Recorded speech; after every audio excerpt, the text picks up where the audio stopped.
Voice of America Washington से news minute के साथ मैं हूँ सारा जमान। मिस्र के वज़ीर ख़ारिजा ने अमेरिका की जानिब से मिस्री हुकूमत और फ़ौज के लिए माली इमदाद रोकने के फैसले को गलत करार दिया है। उनका कहना है कि मिस्र जमहूरियत के रास्ते पर गामज़न है और अगले साल इंतखाबात मुनक्किद किए जाएंगे।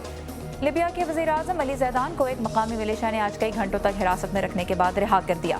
ऑपरेशन रूम ऑफ लिबियाज रेवोल्यूशनरीज ने ज़ैदान की हुकूमत पर गुज़िश्ता हफ्ते मुल्क में अमरीकी फ़ौजी कार्रवाई का हिस्सा होने का इल्ज़ाम आयद किया था, जिसमें अलकायदा का एक मुबैना रुकन गिरफ्तार किया गया। अज़रबैजान में हिज़्ब इख्तिलाफ की जमातों ने कहा है कि वो सदर इल्हाम अलीयेव के तीसरी मरतबा सदर मुंतखब होने को अदालत में चैलेंज करेंगी। बैनुल-अक़वामी मंदूबीन ने भी गुज़िश्ता रोज़ के इंतखाबात की शफाफियत पर तहफ़्फ़ुज़ात का इज़हार किया है। और इस साल अदब का नोबेल इनाम हासिल किया है 82 साल कैनेडियन मुसन्निफ़ा एलिस मुनरो ने, जो छोटे छोटे शहरों में रहने वाली ख़वातीन की ज़िंदगी को अपना मौजू बनाती रही हैं। ये था VOA न्यूज़ मिनट। खबरों की तफसीलात के लिए आइए urdu VOA.com पर।